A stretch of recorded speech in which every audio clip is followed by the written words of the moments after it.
الشیطان اللعین الرجیم بسم اللہ الرحمن الرحیم الحمد للہ الذی ہدانا لہذا وما کننا لنہتدی لولا ان ہدانا اللہ لقد جاءت رسل ربنا بالحق الصلاۃ والسلام علی النبی الامی المکی المدنی القرشی الہاشمی المطلبی الرسول المسدد المصطفى الامجد المحمود الاحمد ابو القاسم محمد صلوات اللہم صلی علی محمد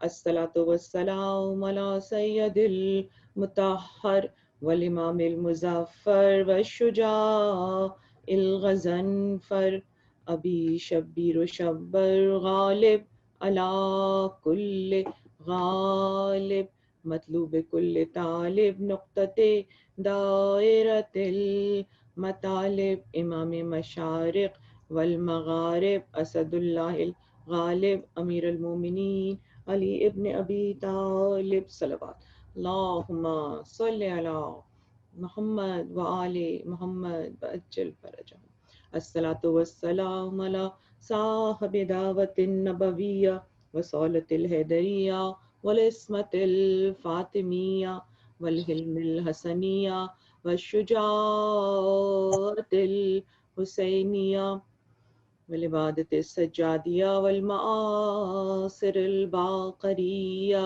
والآثار الجعفریہ والعلوم الکاظمیہ والحجج الرضویہ والجود التقویہ والنقاوت النقویہ والہیبۃ العسکریہ والغیبۃ الالہیہ القائم بالحق صلوات اللہم صلی علی محمد وآل محمد وعجل فرجہم الصلاۃ والسلام علی آلہ الطیبین طاہرین المعصومین المظلومین انما یرید اللہ لیذہب عنکم الرجس اہل البیت ویطہرکم تطہیرا صلوات اللہم صلی علی محمد وآل محمد وعجل فرجہم تمام تعریف اپنے پروردگار کی ہے، اپنے اللہ کی جو فاتر ہے، یعنی کہ وہ کسی نمونے کے چیزوں کو خلق کرنے والا ہے اور نت نئی طریقوں سے چیزوں کو بنانے والا ہے۔ اور وہ بدیع العجائب ہے کہ بدیع العجائب یعنی وہ چیزیں جو کسی کے حافظے میں نہ ہوں، وہ ان چیزوں کو سامنے لانے والا ہے۔ درود پڑھیے محمد اللہم صلی علی محمد وآل محمد وعجل فرجہم۔ اپنے اللہ کی حمد کرتے ہیں عزیزان محترم، اس کی بزرگی، اس کے مصور ہونے کی، اس کی جان ڈالنے کی، اس کی ان تمام قدرتوں کی طرف اشارہ کرتے ہیں کہ کائنات میں کسی مخلوق پہ آپ نگاہ کر لیں اور آپ کو اتنا حسن، اتنی خوبصورتی، اتنی نفاست، اتنی نزاکت اور رنگوں کا امتزاج، صورتوں کا حسن، جس چیز کو آپ دیکھیں گی آپ کو اس چیز میں ایک عجب جاذبیت، ایک اٹریکشن نظر آئے گا۔ یقیناً اللہ بہترین خالق ہے، اللہ بہترین مصور ہے۔ عزیزان محترم، ہماری گفتگو گزشتہ 4 روز سے اور آج 5واں روز ہے، حیات انسانی کے 6 مراحل کے اوپر ہے، اور اس وقت ہم جس کتاب کو ایز اے ریفرنس یوز کر رہے ہیں اس کتاب کا اپنا نام بھی حیات انسانی کے 6 مرحلے ہے، اور یہ کتاب لکھی ہے السید جواد الحسینی آل علی الشہرودی نے، اور اس کا ٹرانسلیشن اردو میں میرے پاس ہے جو میں آپ کے سامنے پیش کر رہی ہوں۔ یہ کتاب آپ کو ہر بک اسٹال پہ مذہبی کتابوں کے مل جائے گا انشاءاللہ تعالی، اور یہ ایک ایسی کتاب ہے جو تھوڑی سی مشکل ضرور ہے لیکن عام انسان اس کو یقیناً پڑھ سکتا ہے، اور اس میں سے بہت ساری چیزیں اپنے فائدے کے لیے، پرسنل بینیفٹ کے لیے اور اپنی فیملی میں میوچول بینیفٹ کے لیے انڈرسٹینڈ کر سکتا ہے۔ میں نے اس کتاب کا انتخاب اس لیے کیا کہ مجھے یہ لگتا ہے کہ میں اور آپ سب کے سب صرف ایک ہی خواہش رکھتے ہیں، شدید ترین خواہش، اور وہ خواہش یہ ہے کہ کسی طریقے سے ہم اپنی زندگی کو اس طریقے سے گزاریں کہ ہم پر امام زمانہ کی نظر کرم ہو، اور وہ یہ دیکھ لیں کہ ہاں یہ میری کنیز مجھ سے ملنے کے شوقین ہے، اور اپنے آپ کو اور اپنے ارد گرد کے ماحول کو یہ اس طریقے سے مینج کر رہی ہے کہ اس کے دل میں آرزو ہے کہ جب میں آؤں تو یہ میرے پاس بیعت کے لیے آئے، یہ میرے پیغام پر لبیک کہے۔ اور یقیناً یہ ایک ایسی آرزو ہے جو ہر محب اہل بیت کے اندر، اس کے دل میں، اس کے سینے میں ہے۔ اور عورتوں کا رول اس حساب سے بے حد امپورٹنٹ ہے کہ وہ اپنے گھر کے ماحول کو بنانے میں ایک بہت ہی میجر رول پلے کرتی ہیں، اور قرآن یہ چیز ظاہر بھی کرتا ہے کہ عورتوں کا ایک بڑا کنٹریبیوشن ہوتا ہے اپنے گھر کے ماحول کو اپنے مزاج کے حساب سے بنانے کا۔ آج کی ہماری گفتگو کل سے مربوط ہے، یعنی کہ ہم اسی کو کنٹینیو کریں گے ٹاپک کو، رحم مادر، یعنی the travel in the womb of mother۔ انسان مسلسل ٹریول کر رہا ہے، پہلے وہ حضرت آدم کی صلب میں آیا اور وہ عالم زر تھا، اور اس کے بعد پھر وہ اپنے اجداد کے پشتوں میں سفر کرتا رہا، اور اس کے بعد تیسرا مرحلہ رحم مادر کا ہے۔ یہاں پہ کچھ چیزیں بہت ہی کامن تو یقینی طور پر ہیں، لیکن بہت ہی اچھوتے انداز میں ہوتی ہیں، they are very very unique. اور میں کوشش کروں گی کہ آج جن 3 مسئلوں پر گفتگو کروں اس میں سب سے پہلی چیز تو ہم یہ دیکھیں گے کہ ماں کے رحم میں کیا کارروائی ہو رہی ہے اور اس سے ہماری ذات کا کیا تعلق ہے، ہماری زندگی کا کیا تعلق ہے۔ دوسری چیز پھر ہم یہ دیکھیں گے کہ مسئلہ بدا کیا ہے۔ Obviously, I'm going to explain it when I will address this question. لیکن this is very, very important اس لیے کہ مسئلہ بدا کا تعلق ہماری تقدیر سے بہت زیادہ ہے، اور ہم تقدیر پر بہت زیادہ بھروسہ بھی کرتے ہیں۔ یہاں سے ہم کو پتہ چلے گا کہ انسان میں ایک تدبیر اور تقدیر، یعنی اسٹریٹجک پلاننگ اور اس کی ڈیسٹینی کا کیا کمبینیشن ہے، اور خدا تعالیٰ نے انسان کو کس حد تک اس کے اندر چھوٹ دی ہے۔ اور تیسری چیز ہم یہ دیکھیں گے انشاءاللہ اگر ہمارے پاس وقت ہوا کہ خواتین جو کہ پریگننسی کے سٹیج میں ہیں ان کے لیے ہمارے ائمہ کیا ریکمینڈ کرتے ہیں۔ تو اب ہم آتے ہیں جہاں سے کل ہم نے اپنی گفتگو روکی تھی، اور ہماری گفتگو ان مراحل پہ رکی تھی کہ انسان کن کن اسٹیجز سے ماں کے رحم میں ایوالو ہو رہا ہے، اور یہ جو ایک کمبینیشن تھا مرد کا اور عورت کے،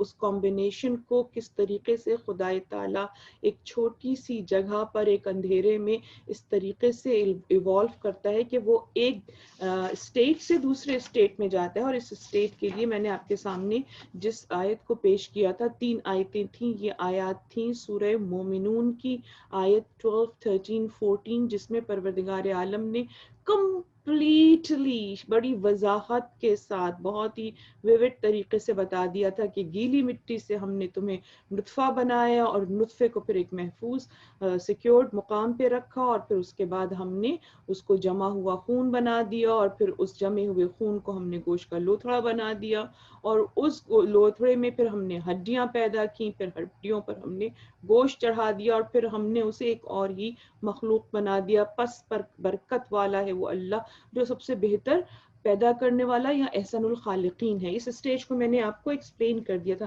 اب جو بڑی یونیک چیز اس اسٹیج کے اوپر ہوتی ہے اس کو سورہ یاسین کی آیت نمبر 36 ایکسپلین کرتی ہے، اور میں آپ کے سامنے اس کا ترجمہ پڑھتی ہوں۔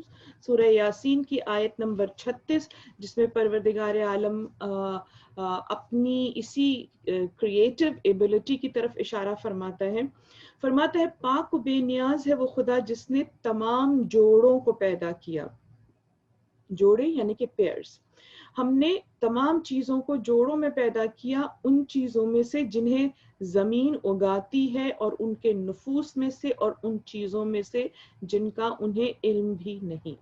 اب یہ آیت بظاہر بڑی سادہ سی لگتی ہے، روزانہ ہم اس کی تلاوت کرتے ہیں، جب ہم سورہ یاسین کی تلاوت کرتے ہیں ذرا اس کی ڈیپتھ میں اترنے کی کوشش کیجیے.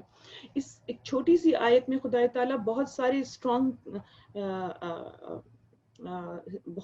اسٹرانگ پوائنٹس دے رہا ہے، اور یہ پوائنٹس در حقیقت ہماری ذات سے، ہماری زندگی سے، اور اس کائنات میں جتنی بھی زندگی ہے، چاہے وہ انسانی زندگی ہو یا وہ کوئی بھی زندگی ہو، چاہے وہ لیونگ بینگز کے متعلق بات ہو رہی ہو یا نان لیونگ بینگز کے متعلق بات ہو رہی ہے، پروردگار عالم اپنا ایک اصول بتا رہا ہے، ایک پیٹرن بتا رہا ہے، اور وہ فرماتا ہے کہ ہم نے جو زندگی عطا کی ہے تو اس زندگی میں جو بیسک چیز ہے وہ ہے پیئرز کا ہونا، یعنی میل اور فیمیل کا ہونا.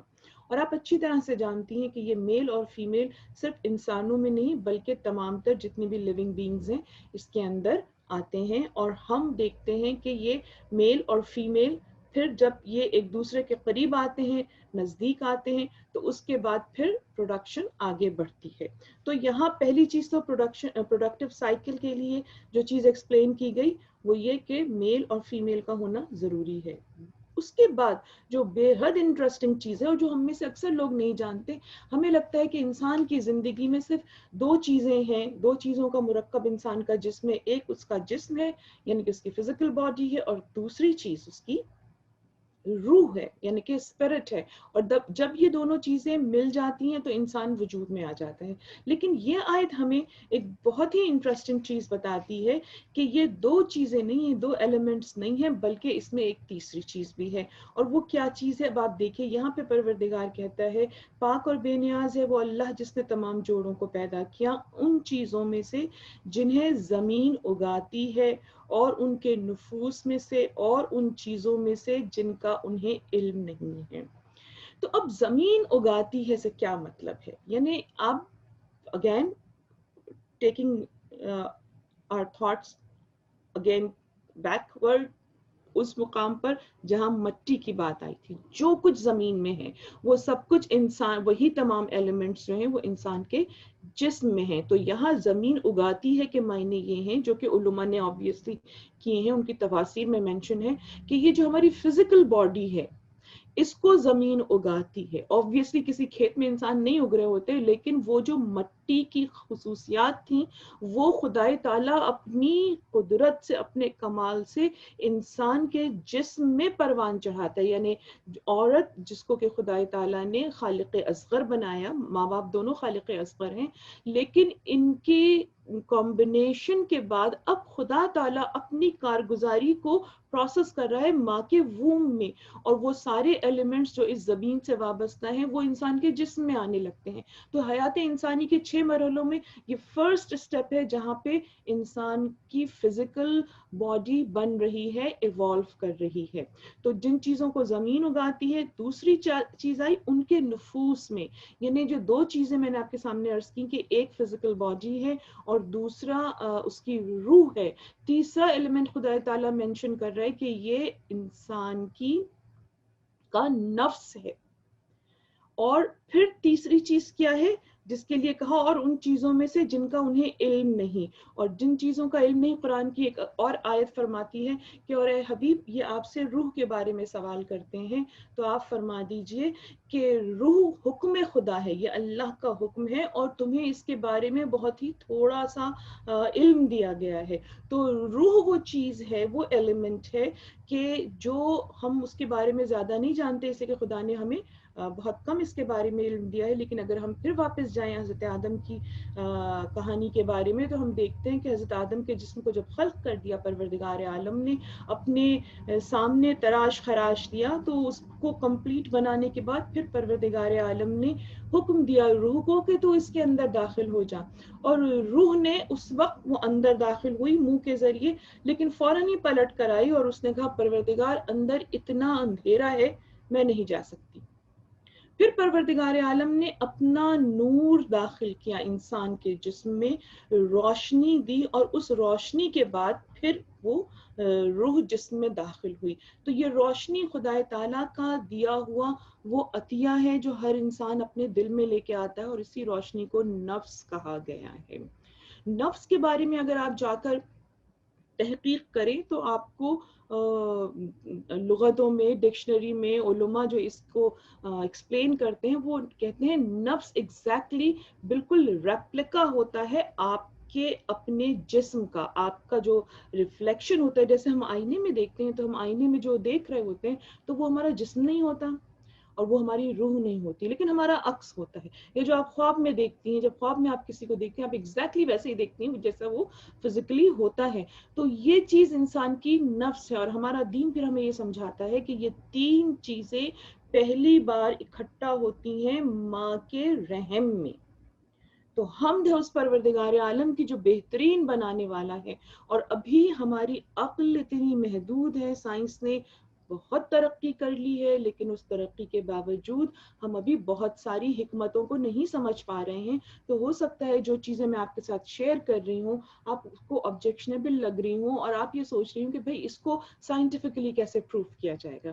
تو عزیزان محترم، میں آپ سے صرف ایک ہی درخواست کروں گی کہ اگر آپ کا ایمان اس کتاب پر ہے جو کہ خدا نے نازل کی ہے اور جس میں ایک حرف کی بھی تبدیلی نہیں ہوئی ہے، یہ کتاب بالکل اسی طریقے سے ہمارے سامنے ہے جیسے کہ رسول اللہ کے قلب مبارک کے اوپر نازل ہوئی تھی. تو یہ جان لیجئے کہ اس کتاب میں پروردگار عالم کہتا ہے کہ ہم نے کائنات کے خشک و تر کو اس کے اندر سمیٹ لیا. کائنات میں کوئی چیز، میں کائنات کی بات کر رہی ہوں، میں زمین پلانٹ ارتھ کی بات نہیں کر رہی، میں یونیورس کی بات کر رہی ہوں کہ پروردگار عالم کہتا ہے کہ جو کچھ اس کائنات میں ہم نے سب اس کتاب میں سمیٹ لیا. فرق صرف یہ کہ میں اور آپ ان جاہلوں میں سے، ان کم علموں میں سے گروہ میں ہیں انسانوں کے کہ جن کا علم بہت ہی محدود ہے. اور یہ علم، یہی سورہ یاسین کہتی کہ ہم نے تمام کا تمام علم حصہ کر دیا، یعنی ہم نے گھیرے میں دے دیا. کس کے اختیار میں دے دیا؟ امام مبین کے. تو جو امام ہوتا ہے وقت کا وہ ہر چیز کی نالج رکھتا ہے.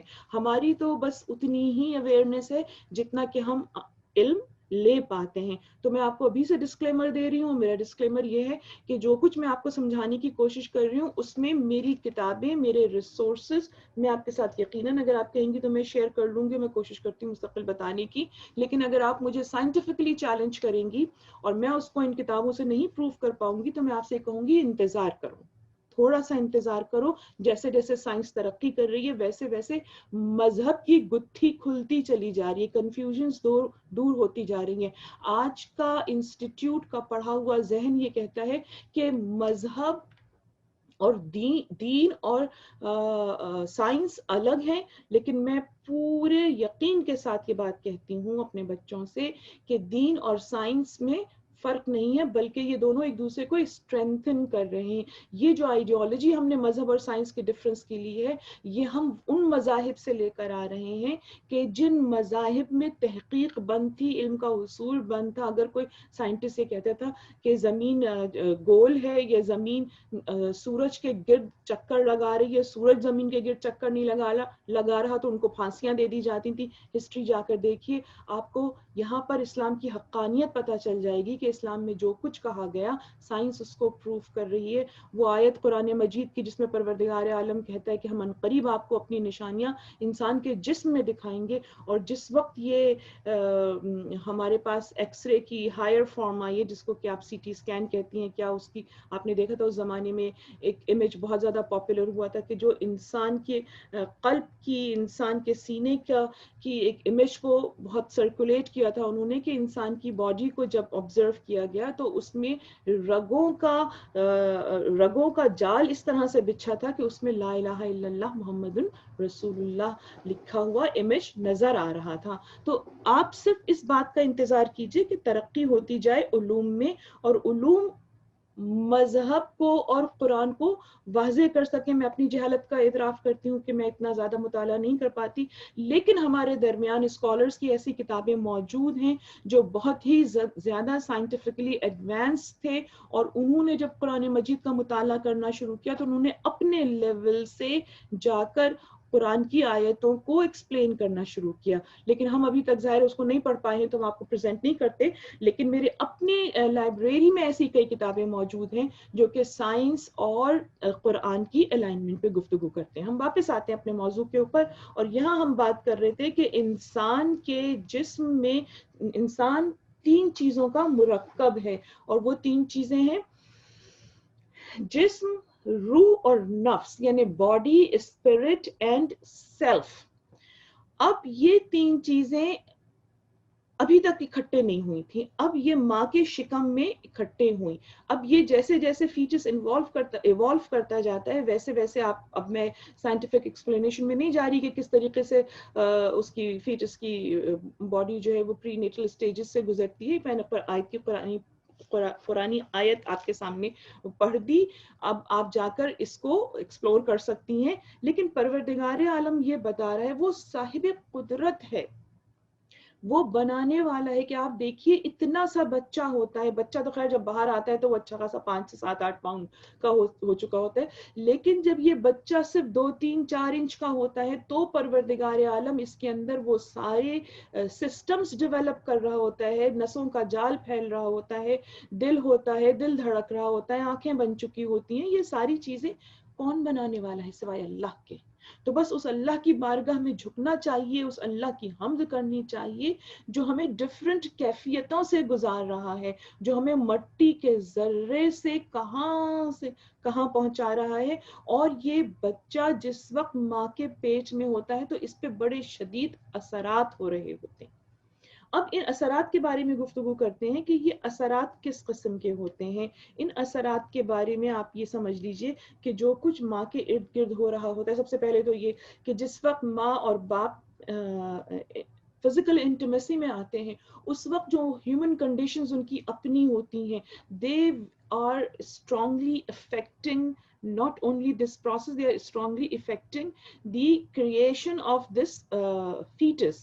اس کے جو اس وقت کے اثرات ہیں، کل اس بات پہ ہماری بڑی گفتگو ہوئی تھی کہ امام علی الرضا کا یہ کہنا کہ جس وقت تمہارا شکم بھرا ہوا ہو تم اس چیز سے پرہیز کرو، اس لیے کہ this does not give a good effect on it. It was being challenged to me. لیکن میں آپ کو پھر یہ بتاتی ہوں کہ اگر میرے امام نے کچھ کہا ہے تو ان کے علم میں وہ چیزیں ہیں اور ہمیں صرف ان کی بات کو سننا ہوگا. آج سائنس یہ پروف کر رہی ہوتی ہے کہ ہم کس طریقے سے انسان کی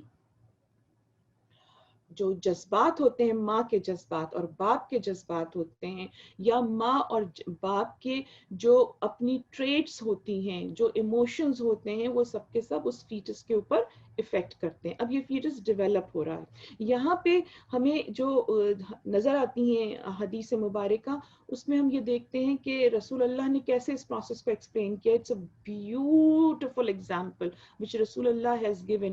اور میں یہ کہوں گی کہ it is not an example بلکہ آپ نے ایک اسٹیٹ بتائی ہے عورت کو. آپ ارشاد فرماتے ہیں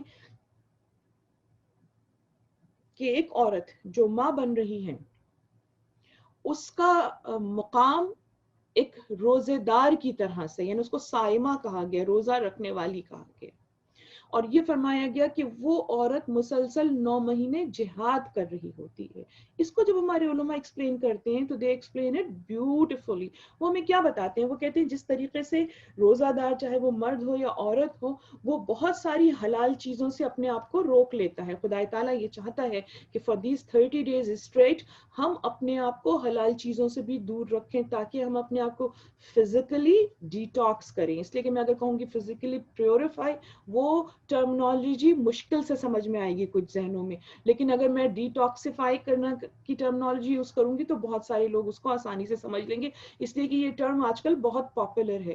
تو ہم یہ جانتے ہیں، اور جو خصوصاً لوگ انٹرمیٹنٹ فاسٹنگ کرتے ہیں ان کو یہ معلوم ہے کہ ہمارا روزہ اس انٹرمیٹنٹ فاسٹنگ سے کہیں زیادہ بہتر، کہیں زیادہ چیلنجنگ اور کہیں زیادہ افیکٹو ہے، اس لیے کہ اس میں تو پھر پانی کو بھی روک دیا جاتا ہے اور اس کے تھرو ہماری جسم کو ایک اچھی اسٹیٹ میں، ایک ہیلدی اسٹیٹ کی طرف لے کے جایا جا رہا ہوتا ہے. تو کھانا حلال ہے، پانی حلال ہے، ان دونوں سے روک لیا. اس کے بعد اور بھی بہت ساری چیزیں حلال ہیں، ان سے روک دیا جاتا ہے، اور حرام چیزوں سے تو ویسے ہی ہمیں بچنا ہوتا ہے. تو آپ دیکھ رہے ہیں کہ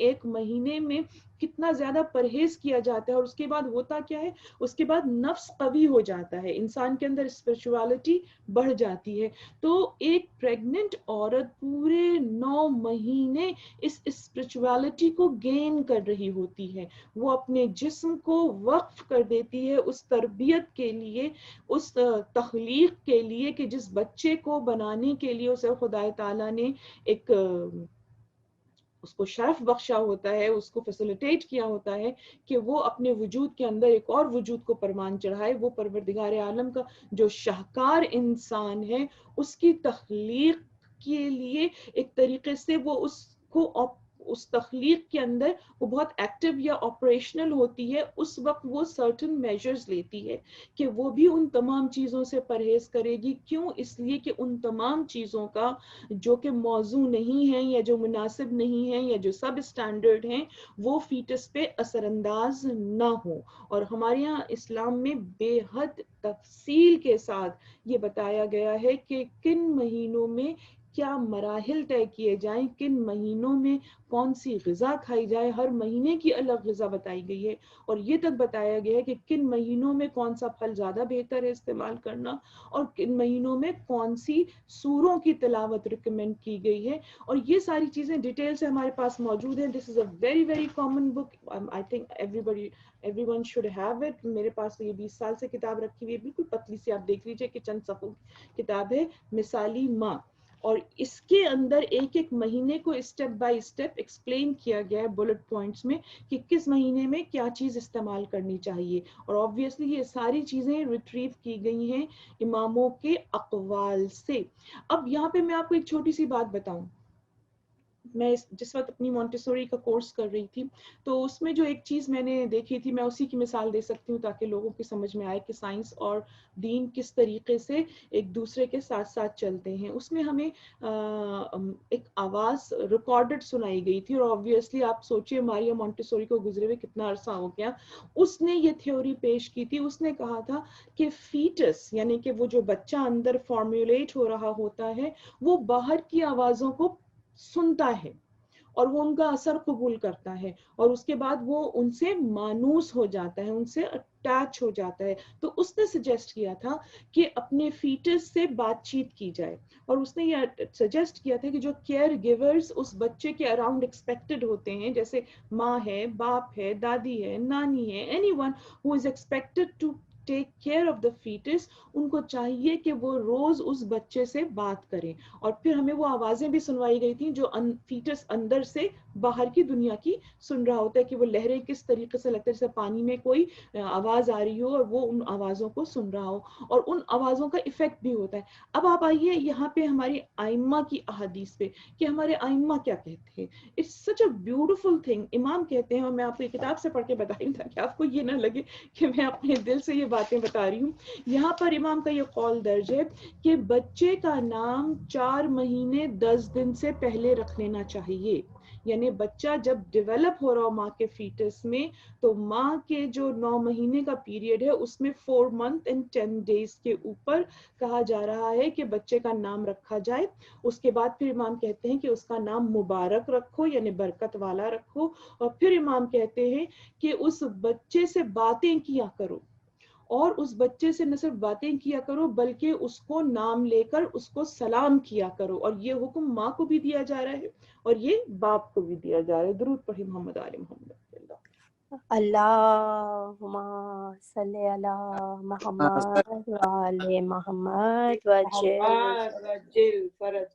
تو آپ نے اندازہ لگایا کہ قرآن کتنی رسپیکٹ دے رہا ہے. خدا تعالیٰ اس بچے کو جو ابھی صرف فارم کر رہا ہے، اس کی فارمیشن میں کتنا اہتمام فرما رہا ہے، اور کتنی کمپریہنسو طریقے سے اس کو شاپرون کیا جا رہا ہے، اس کو نرچر کیا جا رہا ہے. اور یہ بتایا جا رہا ہے کہ تمہاری ہر موو، تمہاری جذبات، تمہاری ہر سانس اس کے اوپر اثر کر رہی ہے. لہٰذا تم ایک روزے دار کی طرح سے محتاط ہو کر اپنے غذا کا انتخاب کرو، اپنے اعمال کے بارے میں کانشیس رہو، اپنے ایکشنز کے بارے میں کانشیس رہو، اس لیے کہ یہ چیزیں افیکٹ کرتی ہیں. اور جو لوگ developmental stages human human being کے ڈیولپمنٹل اسٹیجز کو پڑھتے ہیں تو میں تو سمجھتی ہوں کہ جو بالکل چھوٹے بالکل بیسک کورسز ہوتے ہیں اس میں بھی ہمیں یہ چیز ایکسپلین کی جاتی ہے کہ بچے کے ایموشن کے اوپر، اس کی کوگنیٹو ایبلٹیز پر، اس کی فزیکل ایبلٹیز پر ماں کے اس پیریڈ کا بہت زیادہ اثر ہوتا ہے، اور اسی طریقے سے دعاؤں کا اثر ہوتا ہے، اسی طریقے سے غذا کا اثر ہوتا ہے، اسی طریقے سے مختلف ذکر کا اثر ہوتا ہے۔ یہاں پہ میں ایک چیز آپ کی خدمت میں عرض کرنا چاہوں گی کہ جب ہم سے اکثر لوگوں کے یہاں یہ ایشو ہوتا ہے کہ ان کے یہاں اولاد دیر سے ہو رہی ہے یا نہیں ہو پا رہی، اور اس کے لیے وہ دعائیں دریافت کر رہے ہوتے ہیں، تو بہت ساری دعائیں ہیں جو کہ پڑھنے کے لیے کتابوں میں صرف اس وقت ایک بات کو کروں گی، اور یہ بات مشاہدے میں کئی دفعہ دیکھی گئی ہے۔ ہمارے پاس جو سورہ 37 ہے، یعنی کہ سورہ والصافات، یہ سورہ یاسین کے ایگزیکٹ آفٹر والی سورہ ہے، چیپٹر 37 والصافات، اس کی 100 یعنی کہ 100 آیت جو ہے، اس کی 183 آیتیں ہیں، 182 آیتیں ہیں سورہ والصافات کی، تو اس کی جو 100 آیت ہے اس کو اگر اس کی تسبیح پڑھی جائے تو بہت سہلے بچہ ہوتا ہے، اولاد بہت سہلے ہوتی ہے، اور عموماً یہ لڑکے کے لیے بھی پڑھی جاتی ہے، لیکن یہ لڑکا لڑکی دونوں کے لیے بینیفیشل ہے۔ چھوٹی سی آیت ہے، میں آپ کو بتا دیتی ہوں، رب حب لی من الصالحین، کچھ ٹوٹل 5 الفاظ ہیں، رب حب لی من الصالحین، پروردگار مجھے صالح بندوں میں سے ایک فرزند عطا فرما۔ یہ دعا حضرت ابراہیم علیہ السلام کی تھی، جو آپ پڑھا کرتے تھے، قرآن نے اس کو اتنا پسند کیا کہ قرآن نے اپنے کلام میں شامل کر لیا۔ اگر اس کی ایک تسبیح ہر نماز کے بعد پڑھی جائے تو علماء ریکمینڈ کرتے ہیں کہ صالح اور نیک اولاد ہوتی ہے۔ درود پڑھیں محمد و آل محمد، اللہم صلی علی محمد و آل محمد وعجل فرجہم۔ تو میں نے 3 پوائنٹس آپ کے سامنے اسٹیبلش کر لیے۔ ایک تو یہ کہ ماں کی کنڈیشن کیسی ہونی چاہیے، دوسری چیز یہ کہ ہم روح، جسم اور نفس، باڈی، اسپرٹ اور سیلف کا مرکب ماں کے پیٹ سے بن جاتے ہیں، اور اس کے بعد پھر جو نیکسٹ سٹیجز آئیں گے اس میں یہ چیزیں کس کس سٹیج میں ساتھ رہتی ہیں اور کہاں کہاں الگ ہو جاتی ہیں، انشاءاللہ ہم اس کو بھی جیسے جیسے وہ سٹیجز ہمارے سامنے آتے جائیں گے، ہم قرآن کی اور احادیث ائمہ کی روشنی میں اس کو آپ کے سامنے پریزنٹ کرتے رہیں گے۔ یہاں کے اوپر جو بہت ہی دلچسپ چیز ہے وہ یہ کہ بچے کا نام جو رکھا جا رہا ہے اس کے بارے میں اکثر یہ سوال آتا ہے، یا بچے سے جو گفتگو کی جا رہی ہے اس کے بارے میں پوچھا جاتا ہے کہ ایسا کیوں کریں۔ تو میں آپ کو مونٹیسورین پرسیپشن بھی بتا دیتی ہوں، اور میں آپ کو دین کا پرسیپشن بتا دیتی ہوں۔ پروردگار عالم کہتا ہے کہ ہم اس کو، اس آنے والے بچے کو عزت دینا چاہتے ہیں اور اس کی سیلف آئیڈینٹی کو ریکگنائز کرنا چاہتے ہیں، اس وجہ سے اس کا نام رکھا جاتا ہے، اور اس وجہ سے اس کا نام اچھا رکھا جاتا ہے۔ اچھا، مونٹیسورین چیز کیا کہتی ہے؟ وہ کہتی ہے کہ جس وقت نام سے رکھ لیا جاتا ہے اور نام سے کیا جاتا ہے تو بچے کی انڈیویژول، وہی ایگزیکٹلی وہی بات کو وہ اپنے الفاظ میں کہتے ہیں کہ اس کی انڈیویژول پرسنالٹی گرو کرنا شروع کرتی ہے۔ اچھا، اب اکثر لوگ یہ پوچھتے ہیں کہ اچھا ہم نے اگر نام رکھ لیا، اور ہم نے فرض کریں نام رکھ لیا مرد کا، کسی امام کا، کسی نبی کا، اور اس کے بعد وہ لڑکی پیدا ہو گئی تو کیا کریں گے؟ تو یہ کوئی اتنا بڑا مسئلہ نہیں ہے کہ اگر ایسا ہو جائے، اس لیے کہ قرآن پھر ہر چیز کو پریزنٹ کرتا ہے۔ ہمیں قرآن میں حضرت مریم کی سٹوری نظر آتی ہے کہ حضرت مریم کی جو والدہ تھیں اور والد انتہا سے زیادہ متقی تھے۔ سورہ آل عمران میں آپ کو غالباً نظر آتا ہے، سورہ مریم 19 چیپٹر میں آپ کو نظر آتا ہے کہ اللہ تعالیٰ ان کی والدہ کی بات کر رہا ہے اور فرماتا ہے کہ انہوں نے نیت کی تھی، انہوں نے منت مانی تھی، پروردگار تو مجھے اولاد عطا کرے گا، تو مجھے بیٹا عطا کرے گا، تو میں جو بھی ان کا چرچ تھا، جو بھی ان کی وہ تھی، ناٹ دا چرچ، اس وقت چرچ نہیں تھا، جو بھی سناگوگ تھا، عبادت گاہ تھی، کہ ہم اس کے لیے میں اس کو وقف کر دوں گی۔ لیکن ان کیا خدا تعالیٰ نے بیٹا نہیں دیا، بیٹی دے دی۔ تو جب بیٹی دے دی تو حضرت مریم نے کو پھر ان کی ماں نے اپنی منت پوری کرنے کے لیے ان کو وقف کیا تھا اس سناگوگ میں، اور اس کے بعد پوری سٹوری آپ کو قرآن میں مل جائے گی کہ کس طریقے سے حضرت زکریا جو تھے وہ ان کے کفیل بنے تھے، وہ ان کے خالو تھے، بہت متقی آدمی تھے اور آبویسلی نبی تھے، لا ولد بھی تھے، تو وہ ان کی کفالت کرتے تھے اور ان کو بالکل آئسولیٹڈ جگہ کے اوپر رکھا گیا تھا۔ اب آپ حضرت مریم کی سٹوری جب پڑھتے ہیں تو آپ کو یہ ساری چیزیں پتہ چل جاتی ہیں. تو اٹ ڈزنٹ میٹر, اگر وہ بیٹی ہو گئی تو اب آپ مجبور ہیں, ظاہر اب آپ اس کا نام تو محمد نہیں رکھ سکتے ہیں, اب آپ اس کا نام علی تو نہیں رکھ سکتے ہیں, لیکن پھر آپ کوئی اچھا نام رکھ سکتے ہیں, لیکن اس کی پرسنالٹی پہ ان ناموں کا اثر پڑے گا. پھر بچے کو سلام کرنے کے لیے امام نے تاکید فرمائی, آپ نے فرمایا کہ بچے کو ہمیشہ نام کے ساتھ مخاطب کرو, اس کو سلام کرو تاکہ اس کے اوپر رحمت ہو خدا کی, اور وہ ان چیزوں سے آشنا ہو. آپ نے بہت سارے لوگوں کے تجربے سنے ہوں گے کہ وہ کہتے ہیں کہ ہم پریگننسی کے دور میں ہم فلاں چیز بہت زیادہ اس کا ورد کرتے تھے, فلاں ذکر کا کرتے تھے, یا فلاں نوحہ سنا کرتے تھے, یا فلاں تسبیح پڑھا کرتے تھے, اور جب ہمارا بچہ کبھی بہت روتا ہے, میں نے ایسے کئی واقعات سنے ہیں کہ جب ہمارا بچہ روتا ہے اور ہم وہی چیز پڑھتے ہیں تو وہ بچہ کام ڈاؤن ہو جاتا ہے. ایک صاحب نے مجھے ایک دفعہ بتایا, کہنے لگے کہ میری بیٹی جب وہ ان کی وائف ایکسپیکٹ کر رہی تھی تو ظاہر ہے وہ اسی طرح کیا کرتے تھے, وہ ایک نوحہ تھا جس کو بہت زیادہ گنگنایا کرتے تھے. اکثر لوگوں کی عادت ہوتی ہے کہ وہ تنہائی میں کوئی ربائی یا کوئی نوحہ یا کوئی قصیدہ پڑھتے رہتے ہیں, کوئی مناجات پڑھتے رہتے ہیں. تو وہ کہنے لگے کہ ایک نوحہ تھا جو مجھے بہت پسند تھا اور میں اکثر اس کو گنگنایا کرتا تھا. اور وہ کہتے ہیں کہ جب میری بچی چھوٹی تھی اور وہ بہت زیادہ اریٹیٹڈ ہوتی تھی, بہت رو رہی ہوتی تھی, اور میں بس اتفاق سے اس کو پڑھ رہا ہوتا تھا, اور وہ میری گود میں, میری بچی میری بیوی کی گود میں یا میری گود میں, وہ ایک دم پیسفل ہو جاتی تھی اور وہ پھر نیند کی آغوش میں چلی جاتی تھی. تو وہ جو سودنگ ایفیکٹس ہوتے ہیں ان جملوں کے جو پیار کے ساتھ استعمال کیے جاتے ہیں, وہ ہمیں ان موقعوں کے اوپر استعمال کرنے چاہیے اپنے بچے کے ساتھ. اور آپ کو اب یاد آئے گا کہ جناب خدیجہ سلام اللہ علیہا نے رسول اللہ سے کہا تھا, بی بی خدیجہ کو آئزولیٹ کر دیا گیا تھا اس لیے کہ آبویسلی قریش اس وقت رسول اللہ سے بہت ناخوش تھے اور وہ ان کے دین کی تبلیغ کی وجہ سے سوشل بائیکاٹ کیے ہوئے تھے. تو بی بی نے کہا کہ میں, رسول اللہ نے ایک بار کہا کہ خدیجہ میری وجہ سے آپ کو اتنی دقتیں اٹھانی پڑتی ہیں اور آپ کا اس وقت لوگوں سے آنا جانا ملنا جلنا بھی بہت کم ہو گیا ہے. تو آپ نے کہا لیکن میرا قطعی دل نہیں گھبراتا, اس لیے کہ جو بچی میرے شکم میں ہے یہ مجھ سے مستقل باتیں کرتی ہے اور میرا دل بہلاتی ہے.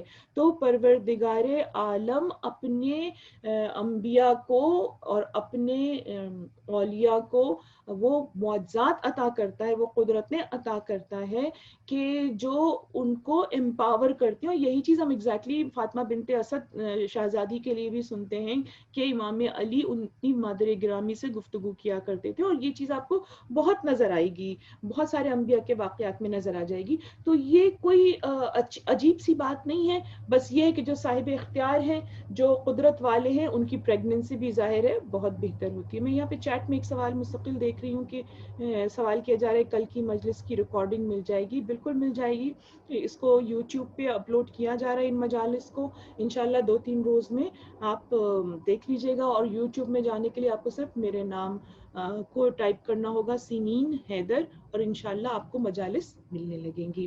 اب ہم پھر واپس آتے ہیں اگلی طرف کہ مسئلہ بدا کیا ہے. یہ تھوڑا سا آپ کو ڈیفیکلٹ لگے گا لیکن try to understand it, it's not a rocket science, کوئی بہت مشکل بات نہیں ہے. بدا کے معنی میں اگر آپ کو سمپل بتاؤں, آپ نے اللہ کا ایک لقب سنا ہوگا, بدیع السماوات والارض, یعنی وہ خلق, بے دال یہ اور عین, یا بدیع العجائب. اگر کسی مشکل میں ہے اور کوئی آپ کے سامنے ایسا ایشو ہے جو کہ کسی طرح حل نہ ہو رہا ہو یا آپ کو ترکیب نہ سمجھ میں آ رہی ہو, تو کہا جاتا ہے کہ آپ 1000 دفعہ یا بدیع العجائب 3 دن تک پڑھیے, اور اس کے بعد خدا تعالیٰ اس مسئلے کا حل اس طرح سے بھیجے گا جو وہم و گمان میں بھی نہیں ہوگا لیکن آپ کے حق میں بہترین ہوگا. یا بدیع العجائب, اے عجیب و غریب چیزوں کے خلق کرنے والے, اے عجیب و غریب طرح سے مشکلوں کا حل نکالنے والے. یہ جو لفظ بدا ہے, اس کو انگریزی میں اگر آپ سمجھنا چاہیں تو آپ کہہ سکتی ہیں کنڈیشنل, کہ یہ کسی کنڈیشن سے اٹیچ ہوتا ہے, یا یہ پھر اس طریقے سے خدا تعالیٰ اپنا اظہار فرماتا ہے اس چیز کا, جیسے بدیع السماوات والارض, کہ وہ آسمان اور زمین میرے اور آپ جیسے لوگوں کے لیے تو ایک بہت ہی ڈیفیکلٹ فنومینا ہو سکتے ہیں, لیکن خدا کی حکمت میں, خدا کی مشیت میں, اس کے ارادے میں, اس کے ول میں وہ چیز بالکل ڈیفیکلٹ نہیں تھی, جبکہ اس کا پہلے سے کوئی بلو پرنٹ بھی نہیں تھا. تھا. یعنی بدی اور فاتر کے ایک معنی یہ بھی ہوتے ہیں کہ جو چیز پہلے سے بالکل ایگزسٹ نہ کر رہی ہو, اس کا پیٹرن نہیں ہو, اس کو کریٹ کرنا, نہ صرف کریٹ کرنا بلکہ اس کو پرفیکٹلی کریٹ کرنا. جیسے میں اگر کچھ بنانے جاؤں گی تو میں کچھ چیزوں کو لوں گی, جیسے کہ میں نے حدیث تیار کی ہے تو اس حدیث کے لیے میں نے ڈفرنٹ ریسورسز کو کنسیڈر کیا, اس کے بعد پھر میں نے ان چیزوں کو ڈیفیکلٹ کانسیپٹس کو الائن کر کے اور اس کو سمپل زبان میں تیار کر لیا. But I had to take something, کوئی نمونہ لے کر پھر میں نے کیا. پروردگار عالم ان چیزوں کا محتاج نہیں ہے. اب یہ اس کا تعلق, بدا کا تعلق انسان کی خلقت سے کیا ہے؟ بہت سمپل سی حدیث ہے یہاں کے اوپر. امام ارشاد فرماتے ہیں کہ پروردگار عالم جب انسان کی تخلیق کر رہا ہوتا ہے تو اس تخلیق میں پھر وہ جب فیٹس مختلف کنڈیشنز میں چینج ہوتا رہتا ہے, 40 دن کے بعد جب وہ اس کی دوسری حالت ہوتی ہے پھر اور ڈفرنٹ اس کی حالت بدلتی ہے, یہاں تک کہ وہ گوشت کا لوتھڑا بن جاتا ہے. امام کہتے ہیں اس میں رگوں کا جال پھیل جاتا ہے.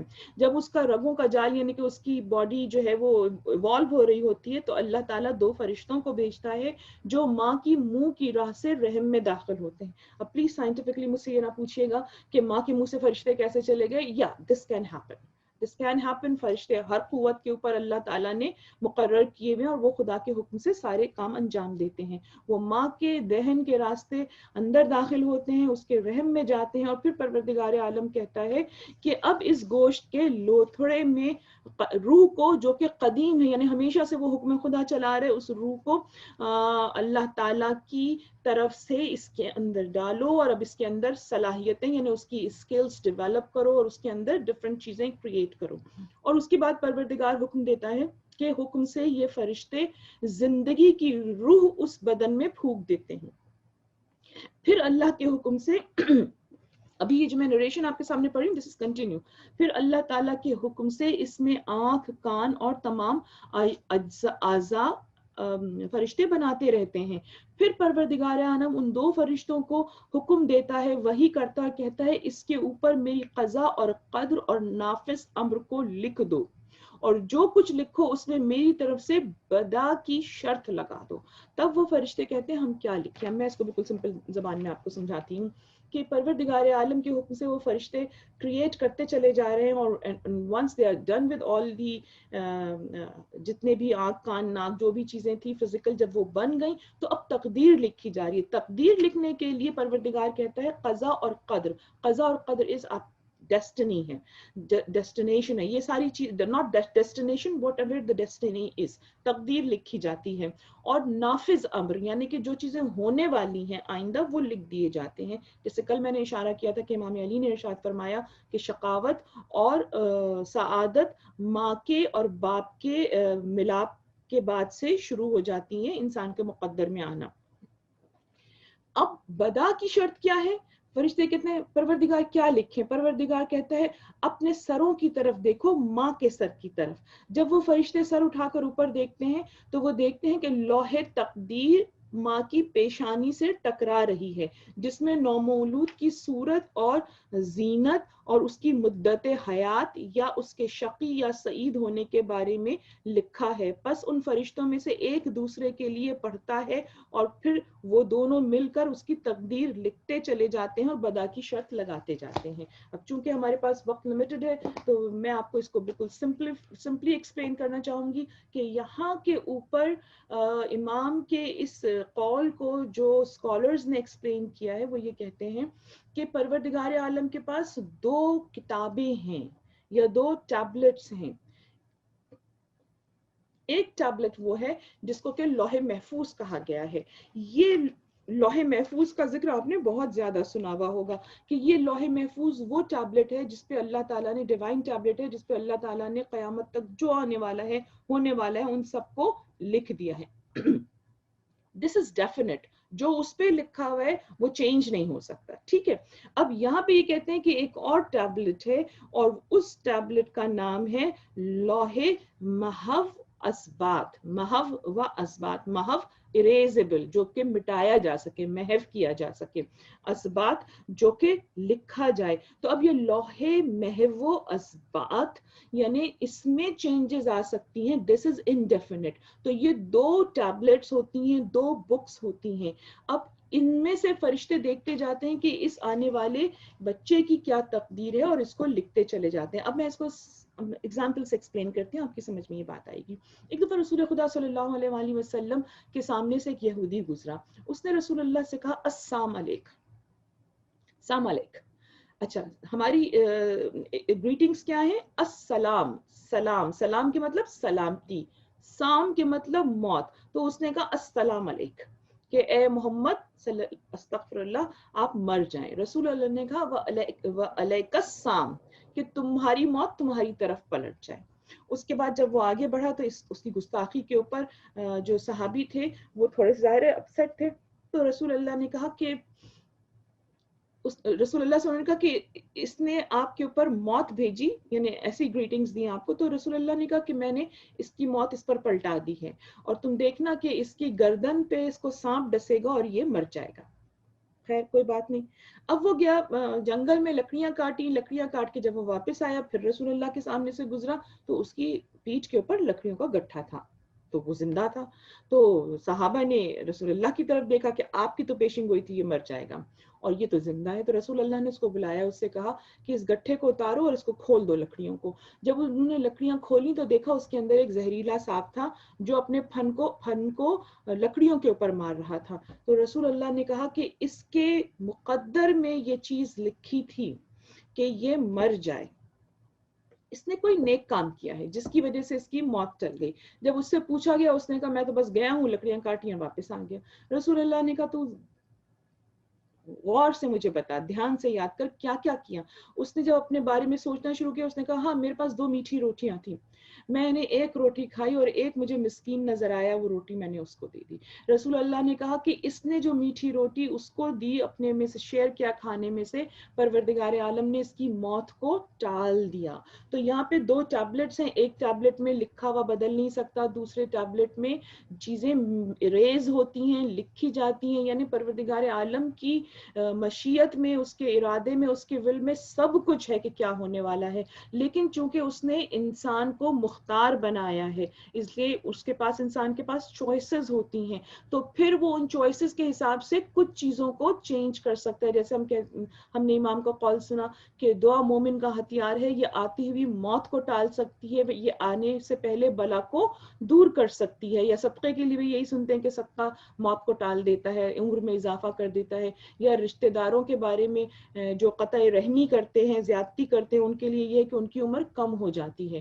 تو یہ چیزیں پھر ان کو ذہن میں رکھیے, اور امام علی کے قول کو پھر دوبارہ سے سنیے کہ امام علی نے کہا کہ انسان کی شقاوت اور انسان کی سعادت اس کی ماں کے پیٹ, اس کے باپ سے, اس کے ماں کے پیٹ میں آتی ہے اور پھر وہ اس کو لے کر پیدا ہوتا ہے. یہاں پر علماء کہتے ہیں لیکن انسان اپنی چوائسز سے اس شقاوت کو سعادت میں بدل سکتا ہے اور اس سعادت کو شقاوت میں, یعنی اگر وہ اچھی چیزوں کی اچھی چوائسز کرے گا تو پھر ہو سکتا ہے کہ پروردگار عالم اس کی زندگی میں آنے والی شقاوت کو بدل دے. اور اسی وجہ سے ہمارے ائمہ کی دعاؤں میں ہمیں یہ چیز نظر آتی ہے کہ آپ ارشاد فرمایا کرتے, آپ کی دعاؤں میں یہ ہوتا تھا پروردگار اگر تو نے میرا نام, امام زین العابدین کی دعا ہے کہ اگر تو نے میرا نام شقی میں لکھا ہے, اشقیاء میں لکھا ہے, یعنی جن کے دل سخت ہیں, جو گناہ گار ہیں, تو میرے نام کو سعادت والے ناموں میں لکھ دے, اور تو مجھے میرا خاتمہ سعادت پر کرنا. لہٰذا پھر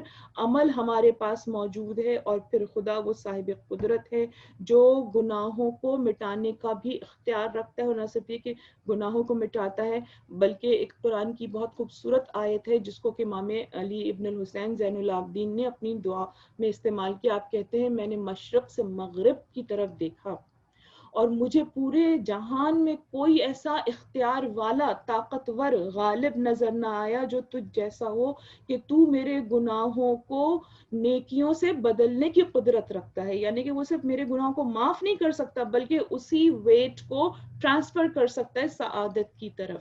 تو بس عزیزان محترم, ہمیں ہمارے اماموں نے یہ درس دیا کہ ہم پروردگار عالم کی بارگاہ میں اس کی ذات کو پہچانیں, اس کی ذات سے ڈریں, اور اس کی ذات کو دیکھتے ہوئے اپنے اعمال کی اصلاح کریں. جو کچھ ہمارے پاس گناہوں کا ذخیرہ ہے، مغفرت کے ذریعے، نیکیوں کے ذریعے اس کو بہتر کرنے کی کوشش کریں، اللہ کی توجہ کو حاصل کرنے کی کوشش کریں، تاکہ ہماری جو بھی بدبختیاں ہیں وہ خوش بختیوں میں بدل جائیں اور ہم شفاعت کے ساتھ اس دنیا سے جا سکیں۔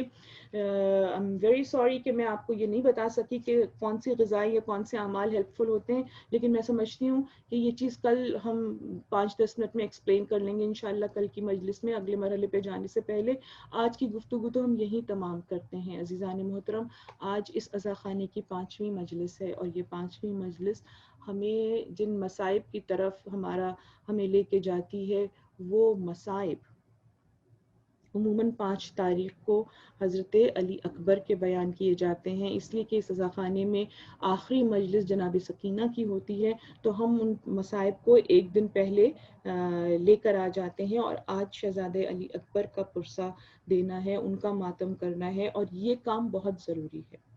یہ کام اس لیے بہت ضروری ہے کہ تمام مصیبتوں میں سب سے زیادہ جس پرسے کی فرمائش امام حسین نے کی تھی، وہ حضرت علی اکبر کے مصائب تھے۔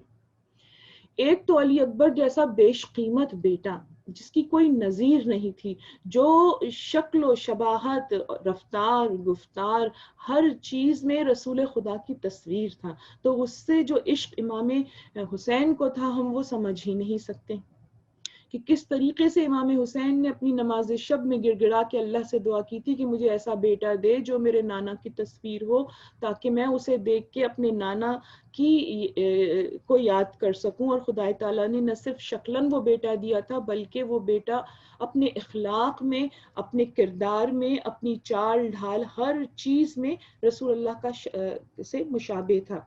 اور امام حسین کی ان جملوں سے جو وہ حضرت علی اکبر کو وداع کرتے وقت کہتے ہیں، یہ بات ظاہر ہو رہی تھی، اس لیے کہ امام حسین نے خدا کو گواہ کیا تھا۔ جس وقت حضرت علی اکبر آگے بڑھے تھے تو امام نے کہا تھا کہ اے پروردگار تو گواہ رہنا کہ اب میں تیری بارگاہ میں وہ قربانی پیش کر رہا ہوں کہ جو صورت میں، سیرت میں، رفتار میں، گفتار میں تیرے رسول کی شبیہ تھا۔ اور حضرت علی اکبر کی امپورٹنس اس وقت اور بڑھ جاتی ہے جس وقت ہم صبح کی اذان ان کے آواز میں سنتے ہیں۔ امام حسین کے پاس اپنے آفیشل ڈیسٹائنڈ مؤذن موجود تھے، حجاج بن مسروق، اور یہ ہر اذان کو یہی دیا کرتے تھے، لیکن صبح کی جو نماز تھی، روز فجر کی، صبح کی فجر کی نماز اذان روز عاشور، امام حسین نے حجاج بن مسروق سے نہیں دلوائی، بلکہ آپ نے علی اکبر سے کہا کہ تم اذان دو۔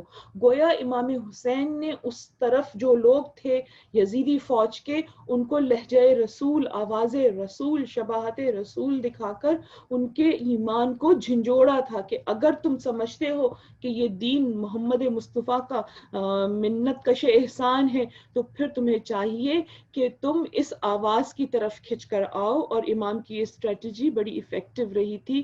ہر کے طرح جو لوگ اس لشکر کو چھوڑ کے آئے تھے، ان کی تعداد ہمیں 30، 35، 34، 37 کے قریب ملتی ہے کہ اتنے لوگ اس لشکر کو چھوڑ کر آ گئے تھے۔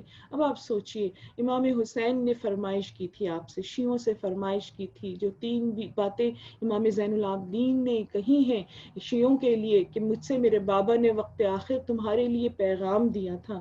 پہلی بات تو میرے بابا نے یہ کہی تھی کہ میرے شیعوں کو میرا سلام کہنا، سلام یا حسین میرے مولا۔ اس مصیبت کے وقت میں، اس تنہائی کے وقت میں آپ نے ہمیں یاد کیا، مولا ہماری جانیں قربان آپ پر، مولا ہمارا نفس قربان آپ پر، مولا اس لمحے اگر آپ نے یاد رکھا ہے اپنے وقت آخر میں، تو ہمارے وقت آخر پہ مولا ہمیں بھولیے گا نہیں، ہمارے وقت آخر پہ مولا ہمارے سراہنے آ کے کھڑے ہو جائیے گا۔ مولا جب روح بدن کا ساتھ چھوڑ رہی ہو، نہ جانے کتنے گناہ اس وقت ہماری روح کو اس بدن سے نکلنے میں تکلیف اور اذیت دے رہے ہوں گے، نہ جانے کون کون سا بوجھ اس وقت بھی ہمارے نامہ عمل میں ہو، اگر مولا آپ کی زیارت نصیب ہو جائے گی، وہ مشکل آسان ہو جائے گی۔ دوسری بات امام حسین نے تاکیداً کہی تھی، علی ابن الحسین ہمارے شیعوں سے کہنا، جب پانی پیے ہمیں ضرور یاد کریں۔ عزیزوں، کوئی گھوٹ تمہارے حلق سے نہ اترے پانی کا جب تک کہ تم یا حسین نہ کہو۔ حسین نے اپنے آپ کو پیاسا رکھا، اپنے بچوں کو پیاسا رکھا، صرف اس لیے کہ تمہاری دین کی پیاس بجھ جائے، اور دین کو سلامت رکھنے کے لیے حسین نے بڑی سخت مشقت برداشت کی تھی۔ اور اس کے بعد تیسری فرمائش کیا تھی؟ تیسری فرمائش امام حسین کی تھی، اے علی ابن الحسین، میرے شیعوں سے کہنا جب کوئی غم ان پر ٹوٹے اور وہ فرش عزا بچھائیں تو پہلے مجھے میرے بیٹے علی اکبر کا پرسہ دیں، اس کا ماتم کریں۔ اور یہ بات امام حسین نے کہی تھی جب آپ جنگ لڑتے لڑتے حضرت عباس کے پاس، ترائی کے پاس پہنچے تھے، تو آپ نے حضرت عباس کی لاشیں پہ نظر کی اور آپ نے کہا کہ اے عباس، تمہارے جانے کے بعد ہمارے دشمن ایسے ہو گئے کہ کسی نے نہ ہمیں تمہارا پرسہ دیا نہ علی اکبر کا پرسہ دیا۔ گویا میرا مولا اتنا تنہا ہو چکا تھا، اتنے تنہا ہو چکے تھے کہ آپ کے پاس کوئی شخص آ کے یہ بھی نہ پوچھتا تھا کہ حسین ہوا کیا، حسین تمہارے سیاہ بال یہ سفید کیسے ہو گئے، حسین تم نے جو لکڑیل جوان کا لاشا اٹھایا، تم نے اپنے بھائی کو دریا کنارے چھوڑ دیا، حسین کس قیامتوں سے گزرے کہ تمہاری بینائی بھی چلی گئی، تمہاری کمر بھی جھک گئی۔ عزیزوں، امام حسین کو ان کے بیٹے علی اکبر کا پرسہ دے۔ میں آپ کے سامنے ایک روایت بیان کرتی ہوں۔ یہ روایت آپ کو حضرت علی اکبر کی محبت اور امام حسین سے ان کی قربت بتائے گی کہ امام حسین کے بارے میں ایک عالم کہتے ہیں کہ میں بہت سخت پریشانی میں تھا اور میں روزانہ زیارت عاشورہ پڑھا کرتا تھا۔ ایک روز میں نے خواب میں دیکھا کہ میں ایک چٹیل میدان میں ہوں اور میرے چاروں طرف پہاڑ ہی پہاڑ ہیں، گویا میں مصیبتوں کے پہاڑ کے درمیان گھرا ہوا ہوں، اور میں زیارت عاشورہ پڑھ رہا ہوں، اور جیسے جیسے زیارت عاشورہ پڑھ رہا ہوں ویسے ویسے میں بلند ہوتا جا رہا ہوں، میں اوپر کی جانب جا رہا ہوں، آسمان کی طرف جا رہا ہوں، اور میں نے دل میں یہ محسوس کیا کہ اس زیارت عاشورہ کے پڑھنے سے میری مشکلیں آسان ہو رہی ہیں۔ لیکن جب میں بلندی پر پہنچا تو میں نے دیکھا کہ اچانک میں نیچے کھنچ رہا ہوں، اور میں نے اپنے پیروں کی طرف دیکھا تو مجھے لنگر نظر آئے، لوہے کے لنگر میرے پاؤں میں پڑے ہوئے تھے، بیڑیاں تھی جو مجھے تیزی سے زمین کی طرف کھینچ رہی تھی۔ جب میں نے ان لنگروں کو دیکھا تو میں بہت حیران ہوا، اور میں نے دل میں سوچا کہ میں تو زیارت عاشورہ پڑھتے ہوئے امام حسین کے صدقے میں بلندی پر چلا گیا تھا، گویا میں ان مشکلوں سے نکلنے والا تھا، یہ کیا چیز ہے؟ تو میرے دل نے مجھے بتایا کہ یہ تیرے نہ بخشے ہوئے گناہ ہیں جو تجھے بلند نہیں ہونے دے رہے، اور ان گناہوں کے لیے جب تک استغفار نہیں ہوگا تب تک تو اپنی مصیبتوں سے نہ نکلے گا۔ یہ کہتے ہیں کہ میں اسی کشمکش میں تھا اور میں انتہا سے زیادہ مایوس تھا، اور میں دل میں پکار رہا تھا کہ پروردگار تو میرے ان گناہوں کو معاف کر دے تاکہ یہ لنگر کھلیں، رکاوٹیں دور ہوں، میں بلند ہو سکوں۔ ایسے میں یہ کہتے ہیں کہ میں نے بلند پہاڑ کی چوٹی کے اوپر امام حسین عالی مقام کو کھڑے دیکھا، آپ میری جانب دیکھ رہے تھے اور مجھ سے کچھ کہہ رہے تھے۔ میں نے جب توجہ سے سنا، دھیان سے سنا، تو امام حسین مجھ سے کہہ رہے تھے ہمیں علی اکبر کا پرسہ دو، علی اکبر کا پرسہ دو۔ یہ کہتے ہیں میں نے فوراً اپنی انگلی اٹھائی اور زیارت علی اکبر پڑھنا شروع کی، اور اس بار میں نے دیکھا کہ میں بلند نہیں ہو رہا ہوں، بلکہ میں نے دیکھا میرے چاروں طرف جو مصیبتوں کے پہاڑ تھے وہ گرنا شروع ہو گئے، یہاں تک کہ وہ غائب ہو گئے۔ بس عزیزوں، میں تمہیں یہی روک لوں گی اور میں تم سے کہوں گی اس عالم دین کے اس خواب کو ذہن میں رکھو کہ جب انہوں نے علی اکبر کا مرثیہ پڑھنا شروع کیا تو ان کی مصیبتوں کے پہاڑ گھٹنے لگے، یہاں تک کہ غائب ہو گئے۔ آؤ میدان کربلا میں چلتے ہیں، آؤ میدان کربلا میں حسین کو دیکھتے ہیں، دشت بلا میں تنہا حسین کھڑا ہے۔ بس میں تم سے ایک ہی جملہ کہوں گی، چشم تصور سے دیکھو کہ جب علی اکبر کی شہادت ہوئی ہوگی تو حسین کس طرح غم کے پہاڑوں کے بیچ میں گر گئے ہوں گے، وہ کیسی مصیبتوں کے پہاڑ ہوں گے جو میرے مولا کے گرد گر گئے ہوں۔ میرے آقا حسین، کوئی نہیں جان سکتا آپ کی محبت کو جو اس لخت جگر سے سوائے اس ہستی کے جو آپ کے مزاج کو سمجھتی تھی. شیخ صدوق کہتے ہیں اپنے مقتل میں لکھتے ہیں کہ جب حسین گرتے پڑتے پہنچے علی اکبر کی لاش پہ بہت دیر ہو چکی تھی. جب امام پہنچے اس لیے کہ امام کی بصارت، امام کی قوت بینائی چند لمحوں کے لیے چلی گئی تھی، امام کو نظر نہیں آ رہا تھا، اور ایسے میں امام بھٹکتے پھر رہے تھے، علی اکبر کو ڈھونڈتے جاتے تھے. تاریخ کہتی ہے، یہ مقتل کی روایت کہتی ہے کہ جس وقت امام علی اکبر کے سامنے پہنچے ہیں علی اکبر کے جنازے کو، تو اس سے پہلے کہ علی اکبر کو دیکھ پاتے ایک بیوی تیزی سے دوڑتی ہوئی آئی اور اس نے آ کر اپنے آپ کو علی اکبر کے اوپر گرا دیا.